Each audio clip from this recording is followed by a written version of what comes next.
راست ام بيجن ستاسيوني كهربي وك محطة دسبيك سد الغربي لجندواري ام بيجن كلكا حسكي بشترا قامشلو وعمودي وتربسبيه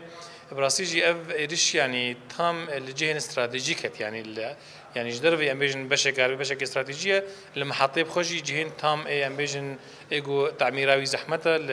الترافوين شش بيزدا يعني الجهري ام بيجن بيويس جهري جرين المحطة أو جهة هذه استراتيجية هم پیدا كرناوان زورة هم تكلفة واني مالي زيادة إيش بقولجي بزانبون يعني أب محطة ونقطة وجهاتنا هدف قرتن لراسي رجعت دواجي جاواجو بري إيريشة كت أم بيجن آلية سويدية محطين توليد كهرباء وشاغي زراري ما أم بيجن شرقات وبينشقات بو إجبر هجر المحطة هناكي أم تشاوت فكرين أمي هناك ألترناتيف خا شيء أمي جينا سوار بكن أم كهرباء ملت هريكيم